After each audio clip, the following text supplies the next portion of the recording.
Okay, today we're going to talk about disjoint sets and probably finish off disjoint sets. Tonight, homework 3 is due, and on November 29th, programming assignment 3 is due. But please take a look at programming assignment number 3 sooner rather than later. For one thing, I wrote it, and well, I don't know. There doesn't seem to be as much instruction in this one as in the, anyway. So if you get confused, you'll have to get confused early. Okay, so when we do let's do a warm up. The warm up is. You remember we were talking about disjoint set structures, and we used up trees. Those are the trees that have just, for every node, there's a pointer or an index to its parent. So I've drawn a parent array here. This is the parent array. I've drawn the parent array for a forest of up trees. And the question that I'm asking here is, the first question is, how many sets are represented by this forest of up trees? Right? Each tree corresponds to a set, so I'm really asking how many trees are in this forest. So I'll give you 1 minute to figure that out.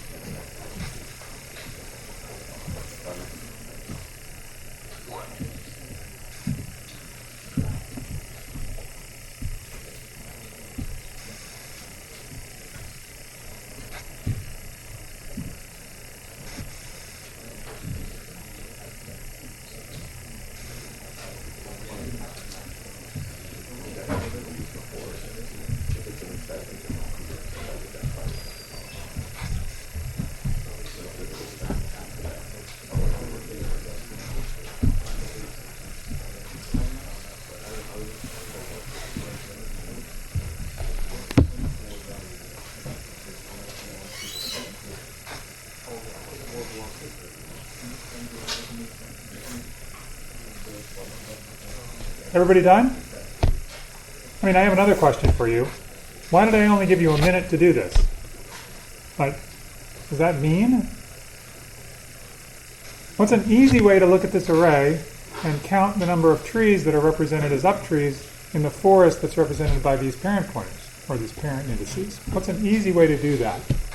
Simple, fast, faster than anything you could think of. If your hand was up first. Over.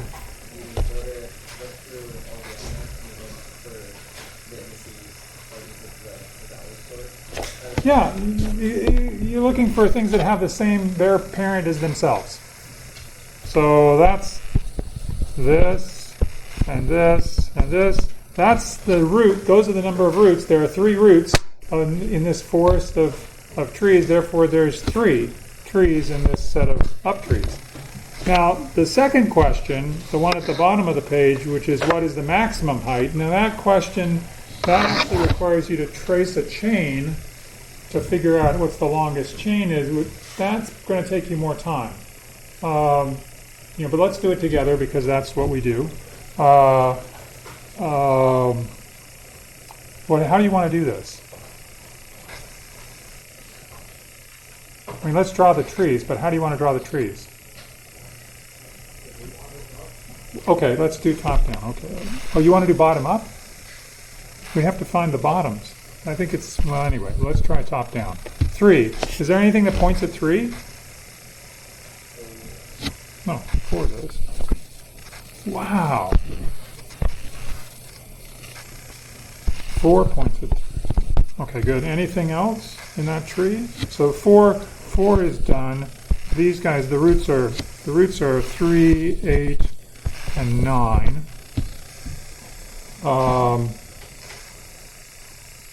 What are the other things that I could put down? What do you want to do? What points at 4?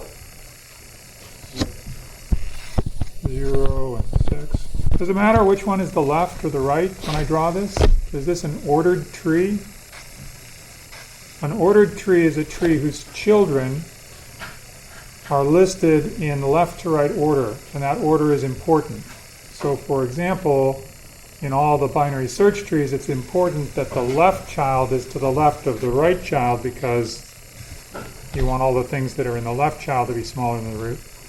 But an ordered tree in general is just one in which the children have a particular order to them. Is this an ordered tree for representing sets? Is it important?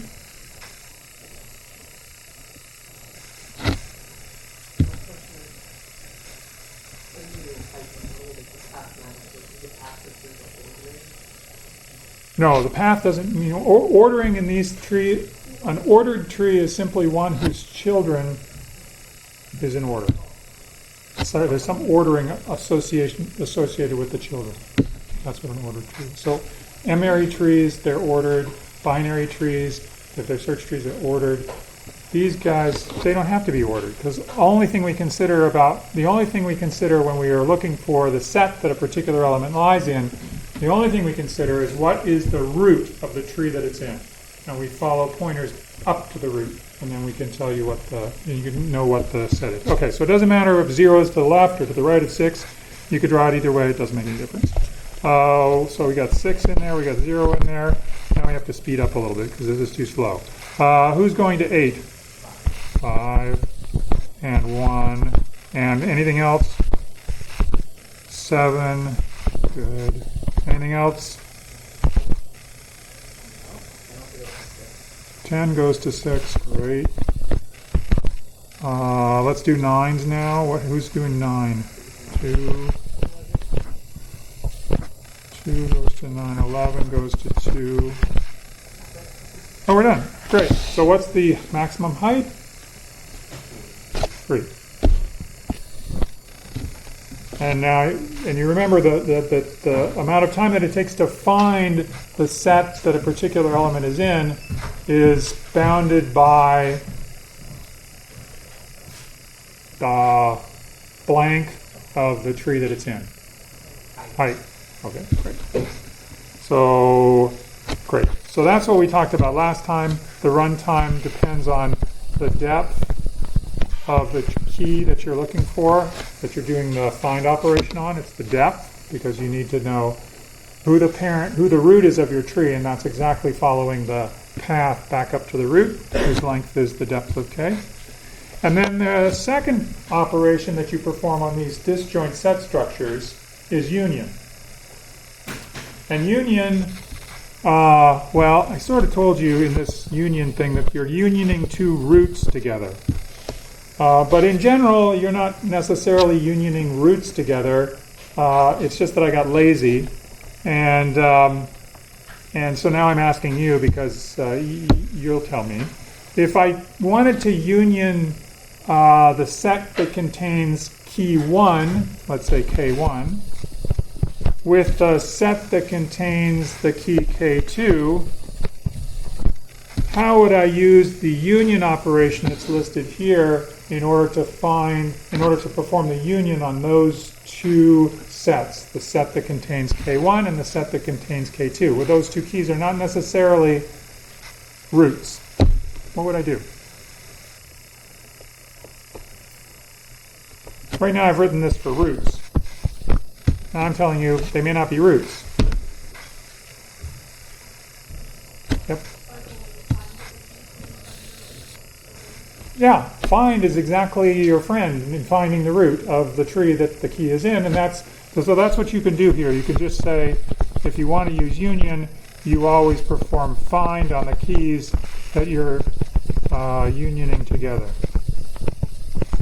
So anyway, keep that in mind, because union in this case, the running time is affected. You know, union is not going to be something that's constant time, even though it looks like it's constant time. If you give it two keys, then you have to perform find to get to the root, and find to get to the root. And how much time does union take in that case? It depends on the depth of the keys, the depth of T1 and the depth of K2. Okay, so now though, the big question that we have here is about this unioning operation. So the union operation is to take the root of somebody and make that root point to somebody else. Okay? That's what this code does. So this somebody is either the tall tree or the short tree. Tall, or let's just say taller. Or this one is the taller one. So we are going to vote. This is all part of the warm-up. There's option A, which is that we take the parent of the taller tree and point it to the parent of the to the root of the shorter tree. And choice B is the other way around. You take the parent of the shorter tree and you point them at the root of the taller tree.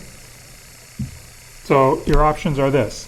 In these two trees, if I wanted to union together, union of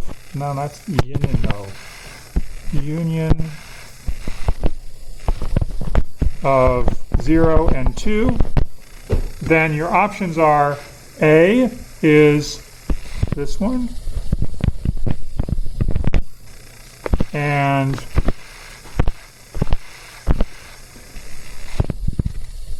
B is that one.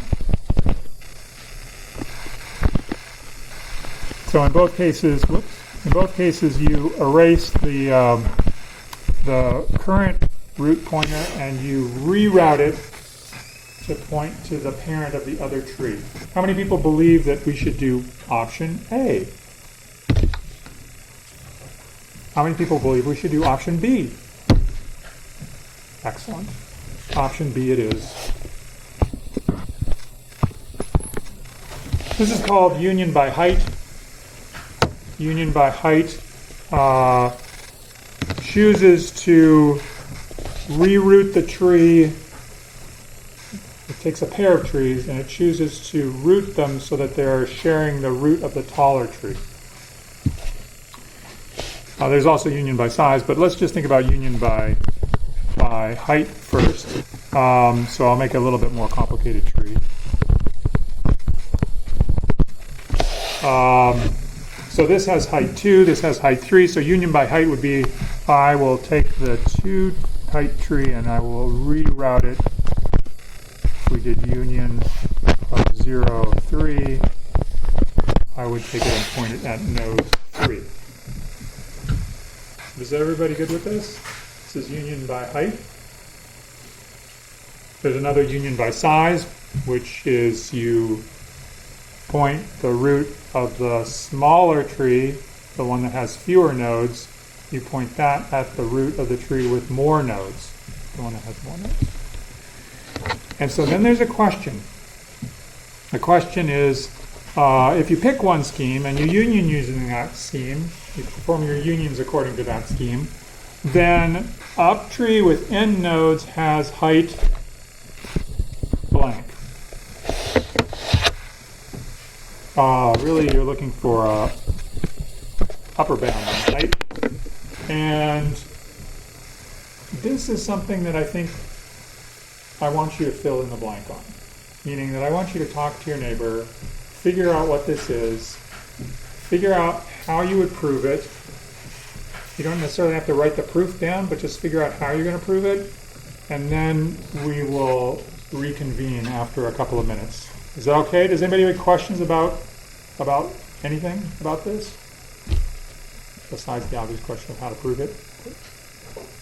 I'm talking about just the union by height right now. That's the easier, they're the same. But anyway, union by height. And if you get done with union by height, prove the one for union by size. And I'll give you about a couple minutes.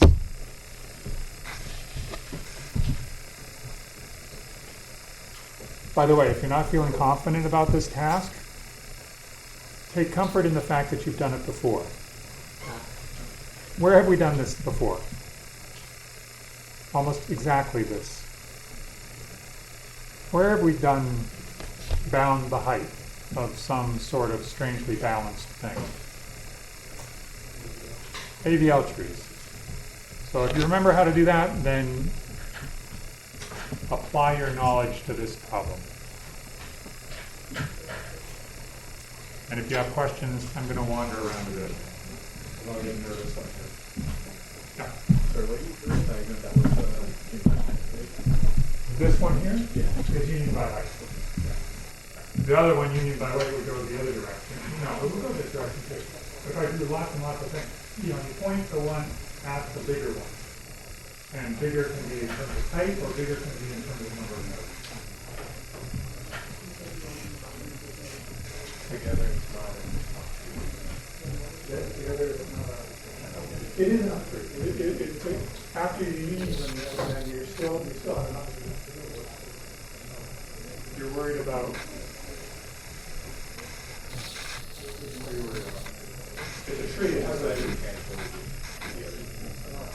Oh no, you can't go down. You can't go down in trees. So you always start at somewhere.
Suppose I want to make a chain of 3 nodes. Can you do that? But the assumption is that you can only do that if one or like the shorter one is one. Because essentially, like if you just 0, 1, it's like 1 point 4. But then you take 2. Oh yeah, you can't get it from point to root. Can you?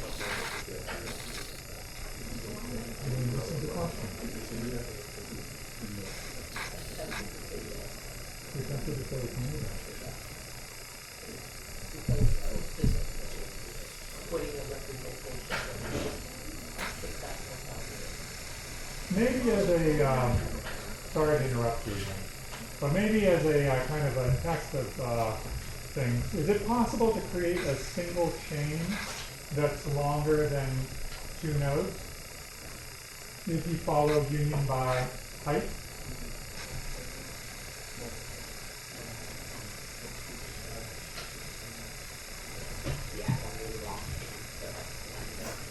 No, you always follow union by height. You pick a scheme and you follow union by height. And remember, the only operations that you have are make set, which makes a singleton set. It's not like you can say make skinny set. It says make a big set that's like a chain. That would be cheating. You're always doing union by height. So the question is, can you create something that's 3 nodes chain as a set? Like 0, 2, 7, would that ever be created? No, it would never be created. So this is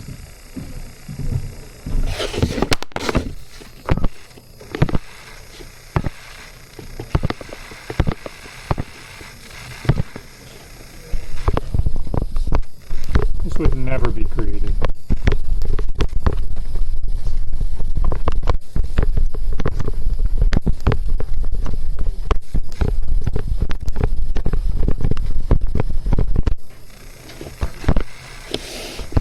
Sorry for the interruption. Yeah.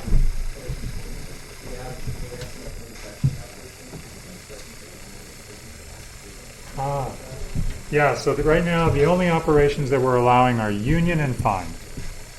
Seems pretty lame. Like we should have more operations, right? Like full-on sets, like union, difference, intersection. Nope, just Just those two. Strange thing is this is really, really useful data structure. I mean, in very odd places. Yeah. Useful with just the union operation. Just union and find. Just those two. We'll see it very soon. Yep.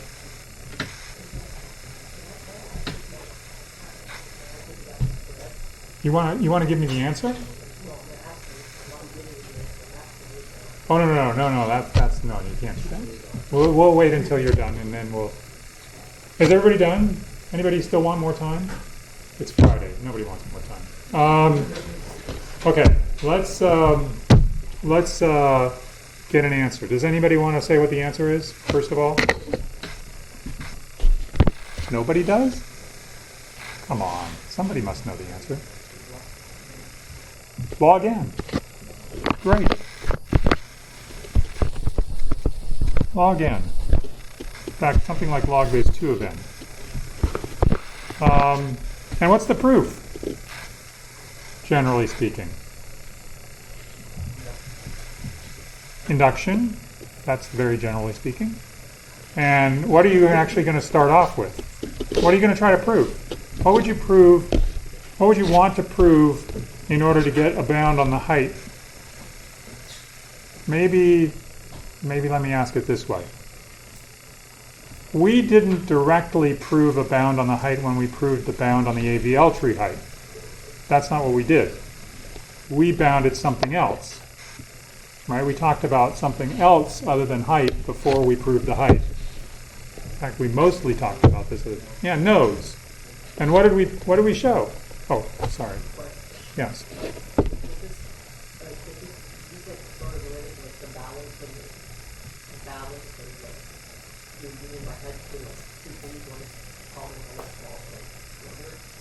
Yeah, it's really related to this. It's not going to be the same, but it's very much related to the same sort of balance that we saw with AVL trees. So how did we do with AVL trees? We looked at AVL trees and said, what's the what's the smallest number of nodes that can be used in an AVL tree of height h?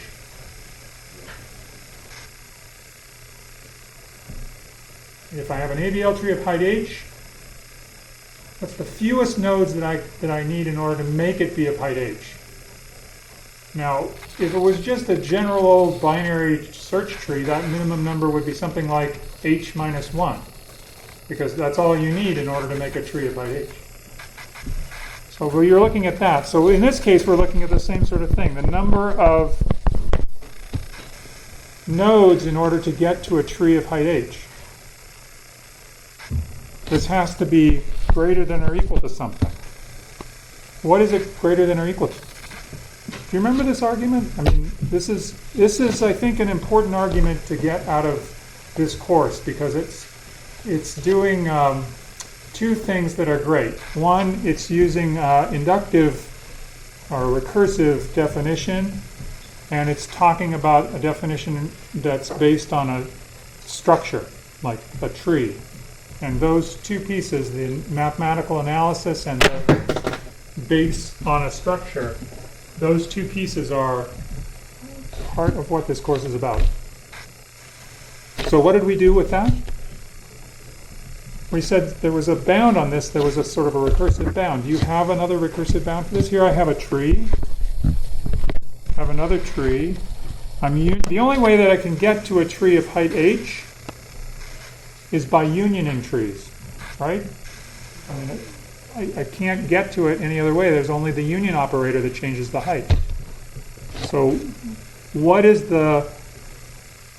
if the result of this union is a tree that's of height h, then what can you tell me about the height of these trees?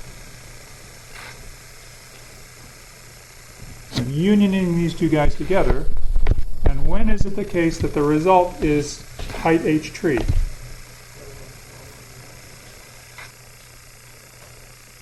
Yeah. Yeah, in order to get to height h, I can either start with a tree of height h, but I'm looking for the smallest tree of height h, the one with the fewest number of nodes. So if I want the smallest tree with height h, I'm going to get there by unioning together two trees of height h minus 1. So I have a tree of height h minus 1. I have another tree of height h minus 1. And in that case, when I perform the union, that's when the height of the tree increases. So it doesn't matter which way this arrow goes. When I union them together, the total height of what results is h. It increases by 1. And so now you tell me, what is the recurrence relation for telling you the minimum number of nodes in a tree built in this fashion of height h?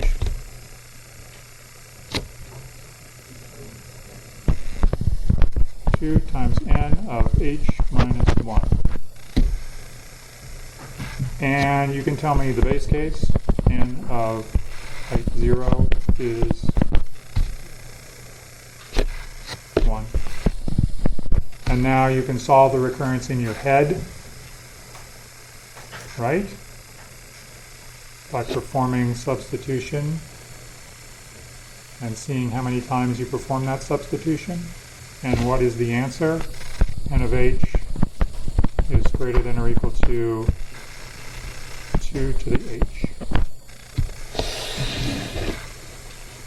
And now if I know that the smallest, well, the tree with the fewest number of nodes that has height h has greater than 2 to the h nodes in it, and then I know that any tree that has height h, any tree with n nodes that has height h, will have n greater than or equal to n of h, which itself is greater than or equal to 2 to the h, and that gives me a relationship between n and 2 to the h, which tells me when I take the log of both sides that h is less than or equal to log base 2 of n.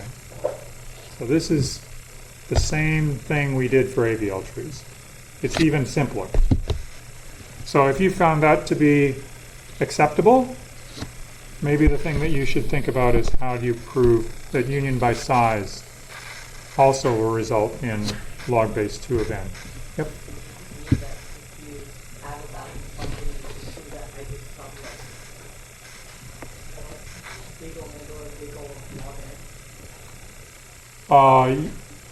Big O of log n, and by some balance property, it's not just any old balance property, it has to be one that actually makes the recurrence work out for you. But usually these sorts of things, when you're talking about balance properties, usually you use the balance property in this fashion. You use the balance property to show that there's a number of nodes in the tree that has to be big in order to get height, in order to get something tall. And that's what's common between the AVL tree construction and this type of union by height. So at this point, you now know we have a structure that we can keep relatively short. Its height is about log the number of nodes. And so the find operation takes log of n time. The union operation, even for arbitrary keys, will take log n to find the root, log n to find the root, and then constant time to perform the union after you find the roots. So union is log n, find is log n.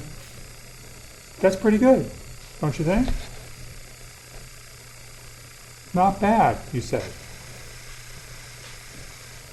Yeah, but that's not how they got that's not how they wrote the paper. That's the strange thing, is that they weren't satisfied with that. So they did one other trick. It's blank.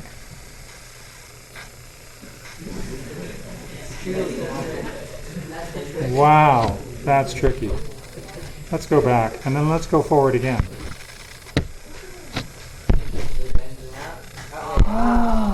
Oh no, we don't want to do this. This is the code for doing the smart union. This is union by size or union by weight, depending on, this is union by size, but you can imagine union by weight. Union by height. And that's what it does. I guess maybe one point of why I put this slide into this is so that you could see that I'm keeping a size parameter or a height parameter if I'm doing union by height. I'm keeping that parameter associated with the nodes in the structure so I don't have to calculate it every single time. So it's stored, and I can do the comparison on size or on height in constant time. I have no other earthly idea why I put so much code on this slide. Because you guys know how to do this stuff, so just do it. Okay, so there's the smart union. We're great. This is the thing I wanted to get to, path compression. So they didn't stop at union by height or union by weight. They went on and said, look, here's a clever thing we could do. When you perform a find, you spend a lot of time going up the tree to get to the root. The nodes that you visit on that path, you might as well tell them about the root. And then they could all reattach themselves directly to the root. That's called path compression. You take this path that you followed when you performed a find operation, and you redirect every single parent in that path to point directly to the root. So for example, here in this picture, we perform find of 2. So you go down here, you start at 2, and goes up, not at the root, up, not at the root, up, not at the root, up. Now I'm at the root. But when it finds the root, it tells the people that called it, this is the root. So now what happens as they go down is that the root becomes the immediate parent. This no longer is the parent. This no longer is the parent. For every node on the path, the parent pointer or the parent index is redirected to point directly to the root. That's path compression. And it's kind of cool that it actually, this is path compression right here. Those 2 lines. This is the recursive call to find parent. That's, you're given a node K, and you say, I don't know what the root of this tree is, but I'll ask my parent. And you ask your parent, and the parent says, the root of the tree is something. And this line right here sets the parent of K to be that something. So that sets the parent to be the root. And then you return that. You return the root back to the next person that called. So that's it. That's path compression. Isn't that cool? What a great idea. Don't you think? Kind of heuristic-y. Like, a heuristic is something that you can't hope to prove anything about, really. It's too complicated. Because it really depends on what the finds are and what the, there's lots of nodes that are getting smushed up close to the root, but how do you know which ones are going to be, like, how do you know that you're going to make any progress?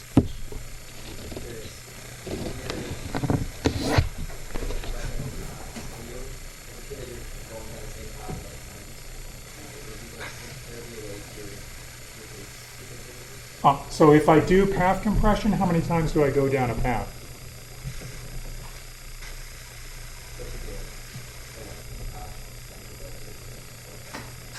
No, not one less.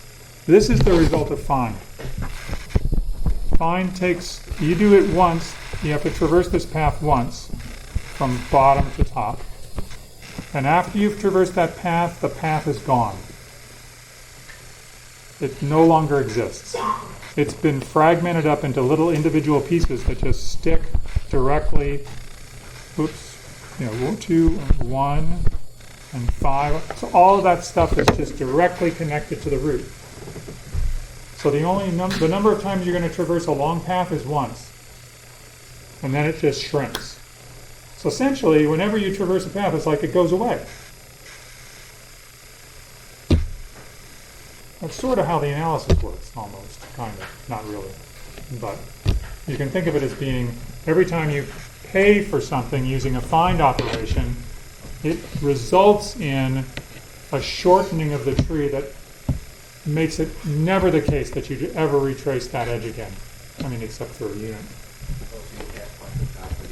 No, you can find it. Well, you can't find the path, but you can certainly find the root, because you're now directly connected to the root. They destroyed all that relationship that you can connect. That's right. Yep. You've destroyed all the past history of the unions that you did in order to build the tree. Oh, that's a very good question. Actually, if you're interested in this thing, if any of you are interested in this particular weird thing, there's something even weirder called a transmuter. There was a paper that was written by Bob Tarchin in a long, long time ago. Not that long, maybe the 80s, maybe the 90s, a long time ago. And the transmuter sort of kept the information about how things went and smushed in order to create amazingly cool data structures to do things like telling you if I have a spanning tree. No, you don't know what that is. You will know soon. But let's... Anyway, it was basically to do sensitivity analysis. So like how much would the weight of an edge have to change in order to change a structure? And this was what transmuters were all about. And it was incredible how... Anyway, it's a beautiful, beautiful paper if you're interested in it. Okay, so we've got this heuristic, path compression. And you might say, well, that's great, but how useful could that possibly be? I will show you. So this is when you use smart union and path compression. If you perform M operations, so M is just some number of operations, on a set of disjoint sets that have a total number of elements, which is n, then the amount of time that you spend doing those M operations is order M times log star n. That's what this theorem is saying. That can be proved. So you're saying, well, first of all, I have no idea what you're talking about because I don't know what log star n is. Fair enough. You know what log n is, right? If I wanted to write down log of n recursively, log of n is equal to 0 if n is less than or equal to 1. And then what is log of n if n is bigger than 1, recursively? It's 1 plus what?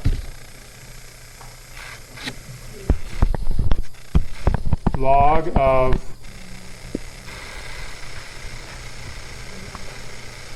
n minus 1? No. What is log? Log of n is 1 plus log of some function of n over 2. So this is saying it's the same thing. Log star n is 0 if n is less than or equal to 1. But if n is bigger than that, then it's not dividing n by 2. It's taking the log of n. So it's log star of log of n. So now you're not chopping things in half. It's not asking how many times you have to chop something in half before you get down to 1. It's saying how many times you have to take log of something before you get down to 1. You're saying, so what? So what is, let's show, here's a big number. 2 to the 65,536. Care to make a guess right now as to how big log star of that number is? 273. That's one guess. What's another guess? Yep. 4, 10. Yes? Well, let's find out.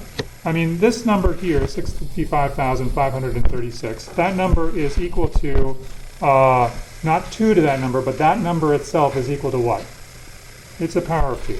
It's 2 to the 16th.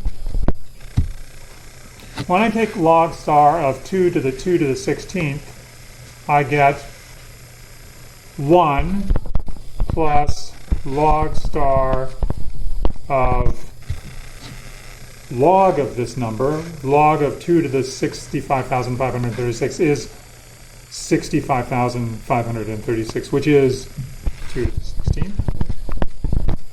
And that's equal to, well, log star of 2 to the 16th is 1, so now I have 2, plus what's it's going to be log star of 16. What is 16? 16 is 2 to the 4th. And then that's 3 plus log star of 4, which is 2 to the 2, which is 4 plus log star of 2, which is 5 plus log star of 1, which is 5. So log star of 2 to the 65,536 is 5. So you're close with 4. But it's a little bit bigger than that.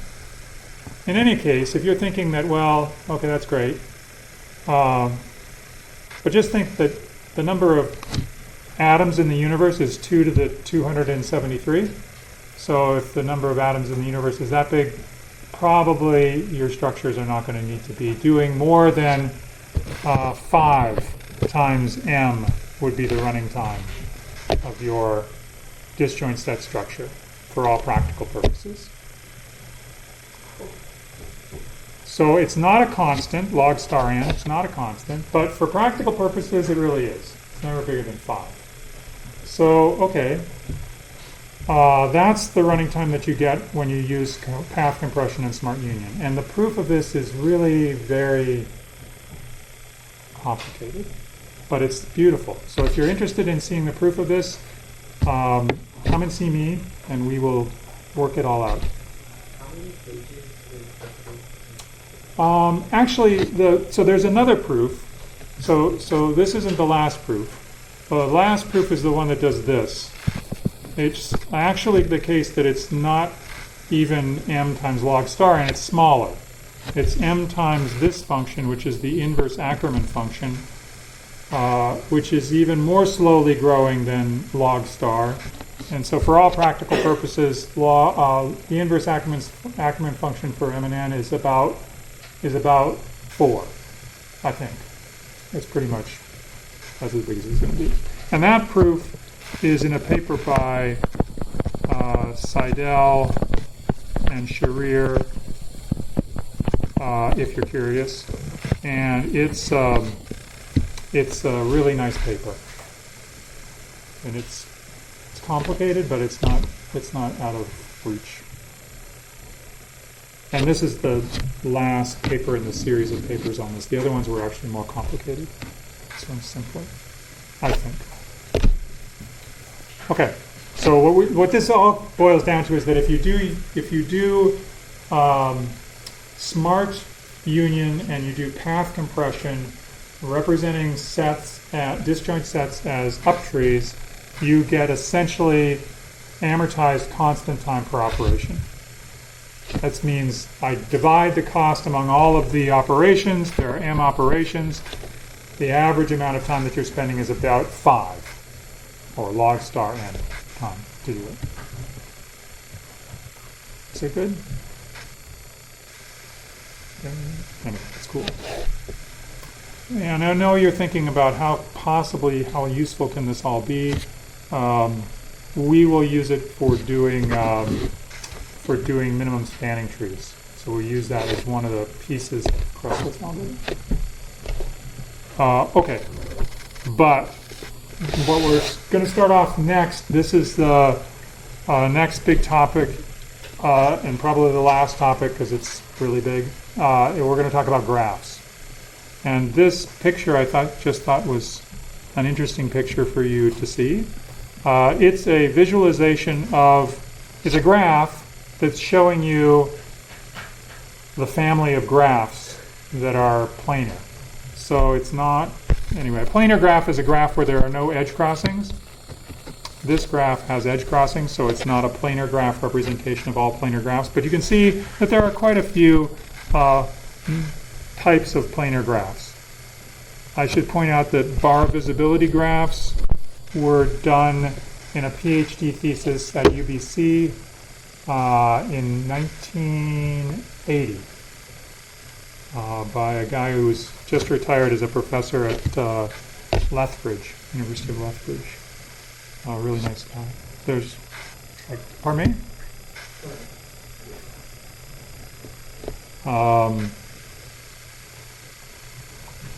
I do research in this area. This is the area of graph representation, graph drawing, and so you have to see lots of pictures of graphs. Sorry, that's the way it is. But this is really cool. If you're like curious about graph classes, this is a great way to visualize their relationship. And so that's why I like this graph. Okay, but enough of this graph. Let's go to the next graph. These are the graphs that I want to ask you about. What do you think these graphs do? These graphs are operational graphs. They are, well, first of all, they're directed graphs. There are arrows that are showing directions. There are nodes, which are the circled things. And then there are different colored edges in this graph. There are red edges and there are black edges, meaning that sometimes, like for example here, there's a multi-edge. There's two edges between the node numbered 4 and the node number 5. So this is like a multi-edge. These guys are just regular old edges. These guys are nodes. And this is a directed graph. And it's a directed graph, but it has a cycle. If you follow the black edges just run you around and around and around and around the circle. So we have just enough time for you to figure out what these graphs do.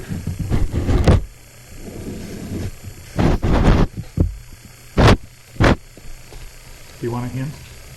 I thought of a hint, but I can't remember what it was. Oh no, that's too much of a hint. They do something for you.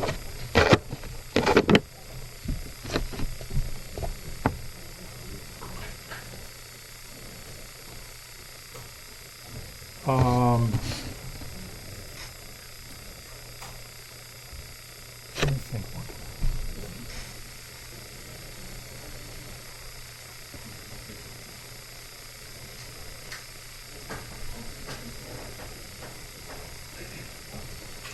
If I give you a really big number,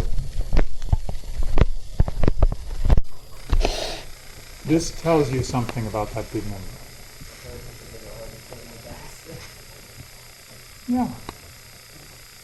So how do you use one of these graphs? So it has something to do with divisibility. How do you use this graph?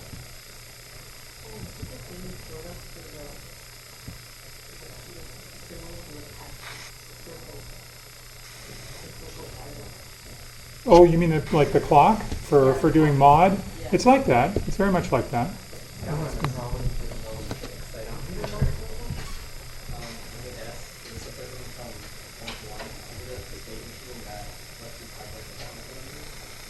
It's the state machine that lets you calculate a mod. So how do you use it though?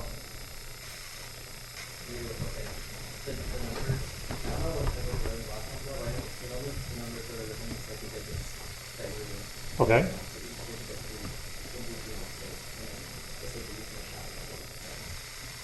Excellent. Let's try to figure out how to use it. Now, what do you think? These black edges are really simple. They're just march along around the outside of this ring. Oh, gee, we don't have much time. So let's march around the ring 7 times. This is the 7 that I'm looking at here. 1, 2, 3, 4, 5, 6, 7. Okay, great. Then I need to look at the 3, but before I look at the 3, I will follow the red edge. The red edge leaves me at 0. So now I march around, the next digit is 3. 1, 2, 3, and now I stopped at that digit, so now I need to move to the next digit, but before I do, I take the red edge. I take the red edge from 3 to 2, which is now blue. But you see what I've done. So the rules are follow black edges, the number of times described by the digit that you're at, and then when you're done with that digit, follow a red edge.